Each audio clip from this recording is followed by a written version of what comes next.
And as we continue, it will then try to break this as the 1, 2, 3, 4, 5 cycle off of this failure. So now it's trying to break this as a new 1, 2, 3, 4, 5 cycle, right?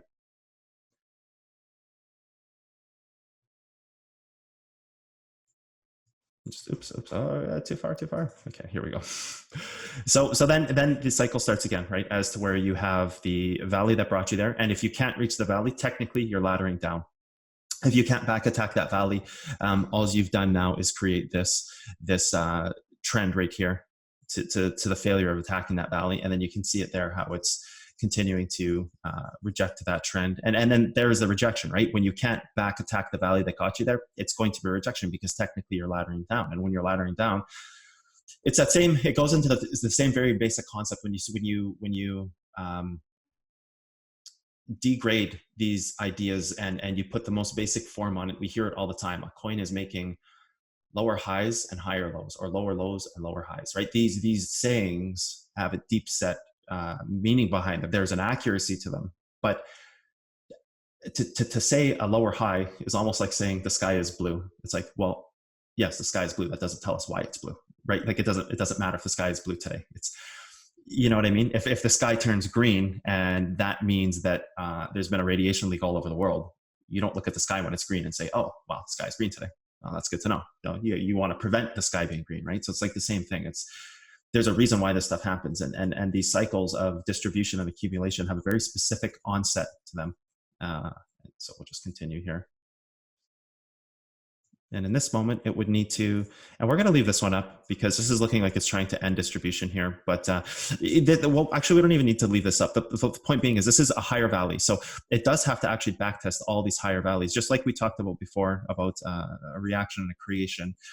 This is simply just an untested level in this moment. And so is this, right? So there has to be a reaction. And then go back to the advanced material and think about how first touch is going to reject 90% of the time, right? Which is true. And now you can see why, because there's these cycles of distribution that have to happen to fray out a move in order for it to move up. Well, if this is a valley and it's an untested level, technically we have to come up, and technically we are going to reject that 90 some odd percent of the time, which is technically going to make our distribution cycle, which technically won't be laddering down anymore. So you can kind of see the breadcrumb trail as to why all these little pieces matter in the grander scale of things, and why first touch is such an important thing, and why understanding that the idea of first touch is not about rejection. It has nothing to do with, oh, that's one of those hard set rules that I don't want you guys to follow. I don't want you guys to look at these rules because they will handicap you in the future. Don't look at these rules, and they will eliminate you from understanding reverse engineering when we get there one day. If you follow these hard set rules to the point where they become a rule book for you, there's a place for that. But that is a beginner's level to the dynamics of the markets as you guys continue. So the idea that something has to reject on the first touch is because it is trying to break a distribution cycle. So this is not even a first touch rejection. This is actually part of distribution ending, right, in any coin. And that is invalidating a ladder down, because if you have here and you have touched this level, you have invalidated the laddering of a move. So you have invalidated that rule saying that you've laddered from here to here to here to here. So you are invalidating the rules that are dictating the move down, which is changing. And just like when Bitcoin back tested its valley, right? We all looked at that and back in December. But back in December, for people who are here and they said like, okay, well, is Bitcoin reversing? I told everybody, I said, like, yes, guys, the first step in back testing or breaking a distribution on Bitcoin, and you look at Bitcoin, and everybody's seen this so far, so it's kind of going to be like, yeah, well, of course, right?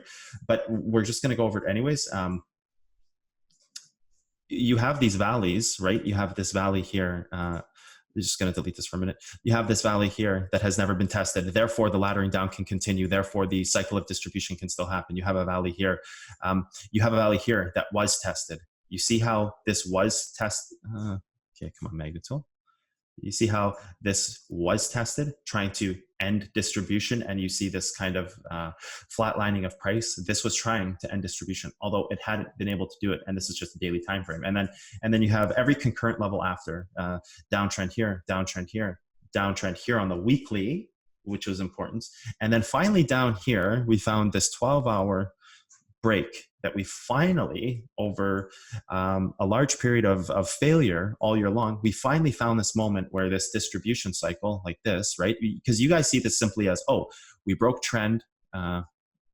We broke trend.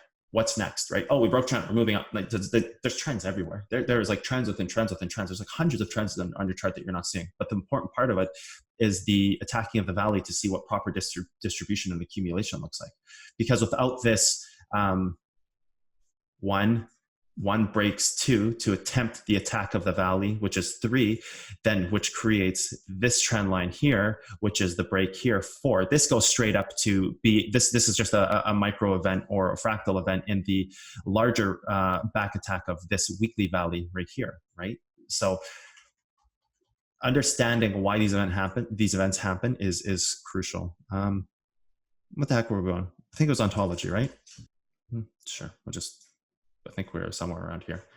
So distribution cycles is something that is extremely important because again, this is the, you see the breaks of these events all the time, and what does a ladder mean? And this is a moment here again where it tried to attempt to break distribution, but it's also failing against a larger fractal part of this move, right? Like it's also failing fractally against a larger piece of that move. Get this here. I think we actually stepped through it a little too far, but that's okay. It's there's nothing we missed there anyways. And then even in this moment, right, like this would be the valley. It has to attack back, and this is where you can start to see you have the break of trend, right? So we're gonna clean up this one. We're gonna clean up this one. Those ones aren't important. I think this one is our longer time frame. Yep, that's our longer time frame. So this is trying to end distribution in its own way here, and in this moment when you have this. Oh, right there, see? In this moment here where you have this valley being attacked, that is invalidating the idea of laddering down. Therefore, laddering down can't actually exist anymore, right? Therefore, it cannot be this downtrend cycle. And then the catching of this becomes this level. No, it was higher actually. This valley back here. Right, that's the reward for catching that falling knife. Like, right, proper level identification. Which, okay, oh, we're on a 12-hour chart. That's why this looks so funny. That should be a daily or a 4-hour. I didn't realize I had it on the 12-hour. I swear, TradingView is just horrid sometimes, but that's okay. So actually, this level is right here, or even the leg of the move, which is right here. And this would have been the identification of finding the right level and the falling knife. And you can even see the falling knife happens right here on this. You break through here, which is the supportive level. You come back up to attack the level, and that's the reward for catching the falling knife. Like this should be 100% short position filled at every time frame. This should always be 100% short on all time frames, because you'll always have this rejection of the level. Even if you go up after, that's fine, but this should always be 100% short, right? Like that's no question in my mind. Should that ever be anything else, which then creates this cycle here to break. And when that cycle breaks, right, and then you have the uptrend too, right? Like you have the accumulation side of this, which we'll talk about a little later, but first starting with the distribution side. Right, so this becomes that one break, right? And let's get rid of this uptrend for now, not clutter things. That becomes the one break. You have trend here, right? Which when that breaks, technically it's still laddering, and then therefore again validating laddering up, right? And these valleys back here too, like these are obviously your next targets. Like valleys being targets are not, you know, kind of news to anybody, but now what you can see is how these cycles are created, right? And this would have been the same thing as to where that got broken here, and it would have created the next part of this trend here off of this swing here once it breaks that trend. So it's the same thing as if to where we'll color code these back to our original schema here, as to where this would be that one, and this is a one, because this is fractal within it, right? Like this green and blue here is trying to break this piece of it here. This green and blue is trying to break the larger piece way up there. So don't get too confused here with green and blue lines. I'm actually going to delete these for that reason. Now that you guys understand that, that's fine. Which would have fueled this uptrend to back attack this level, right? Which in that event it does. And then in that moment, it creates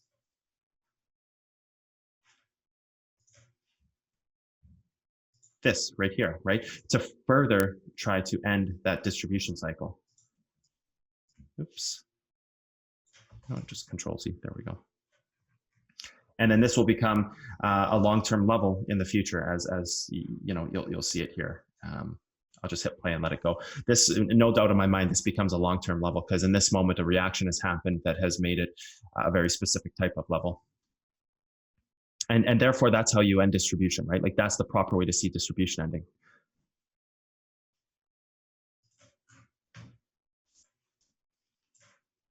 This would actually not be there. So that was the first break of this long-term trend. And then seeing trend, now seeing trend makes sense, right? Now it's like, okay, well, it makes sense why trend is where it is. And you know, the reactions and actions that are created makes magnitude. You know, and then you have trends like that now you're seeing why they're there, because they are points that are trying to break out of this distribution cycle. You have kind of these rejection points that are trying to break out of the accumulation cycle. And then even within this, when it tries to break this distribution cycle right here, it's doing the same thing right here. It has to back attack this valley. If it cannot back attack that valley, it is laddering down, right? This here back attacks this valley, but then this one never back attacks, right? And this is probably fractal to the daily. I'm assuming the daily valley is right here, just by the way that the chart looks here. And this was a failure of attacking the daily valley, but it did complete a 4-hour attempt right here. And then I'm assuming this is the daily, possibly right here, or this could be the new daily could be right here. But anyways, without losing the replayer time frame right now, I can't see that. But this would become the same thing as to where you're trying to create that ladder off of these micro breaks, right? In this moment where you would now have this trying to break through that trend here, and that would be your new green line. See how it respects it and goes down, breaks above it. It's trying, back attacks that, right? So that's good. That was already set up to break. Now you have this, which is probably this one here, which is what I was saying before. That would be the daily, right? So that's also the same thing as this idea of first touching a valley and first testing and creating a ladder or breaking a ladder. And we'll just let this play out. And we're going to start on a new chart too for our second example here of the same thing. Again, same thing here. You trying to break this local part of the move, right? With this what would have been this one right here, you are trying to break that one in order to back attack this value. Just like I talked about how it has micro events within it, but then what does this look like, right? This nice little wedging pattern that we constantly get in the market, where you have this point right here and this point down here, and it creates this wedging pattern, right, against this larger wedging pattern. So you can see now why these moments are created, like in Bitcoin, when Bitcoin kind of hit trend and it was stuck between this moment where there's, it's trying to break out of this level up top, and the uptrend is supporting it into these moments. That's why this happens, right?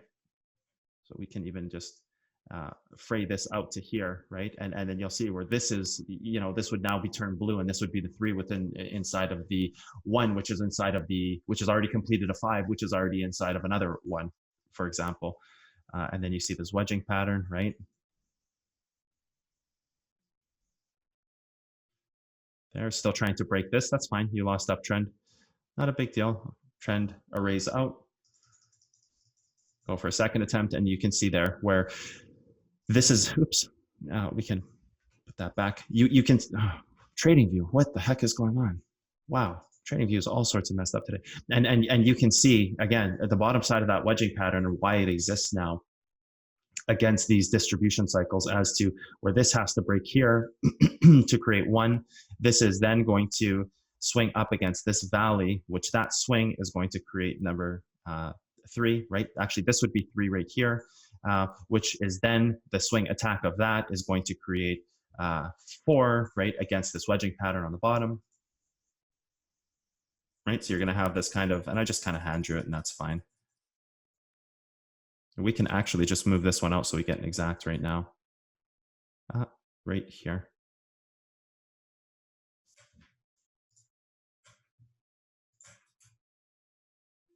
And the move has failed. You know why it's failed? Because when you strip away all the micro parts of the move,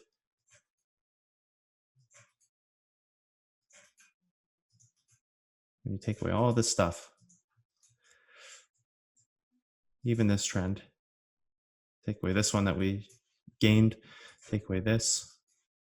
This is laddering down from here to here to here, right? Therefore, why laddering is even in existence, because a ladder doesn't get created until distribution or accumulation has either succeeded or failed, right? This is a moment where it would have been invalidated, and then it would have had its own ladder from this level here to this level here. So this would have created a new ladder, which invalidates this right here. I'll just play this through, and that's fine. We're going to go into something else that we need to know now to understand more the effect of these trends, which is time as a tool.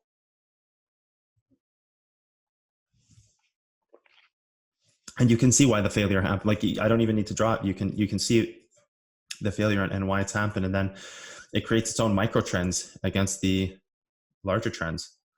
Actually, if we pause it there and do something here, we're going to do this. We're going to get rid of this one.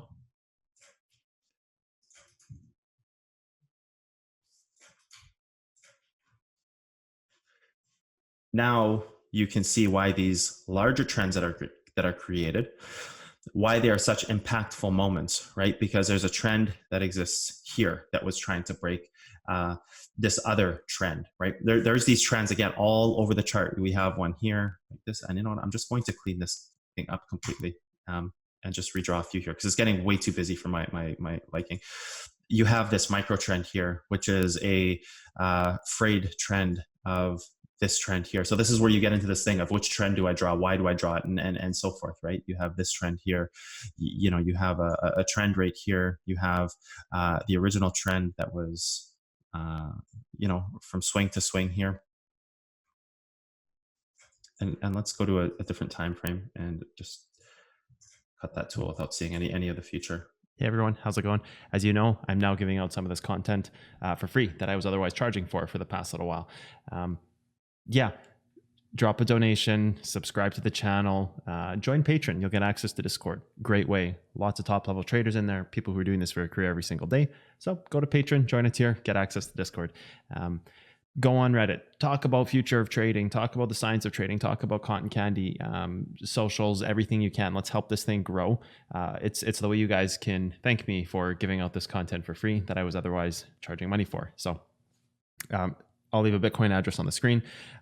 I'll leave the Patreon address on the screen. Just do something to help out. Okay, thanks guys. Take care.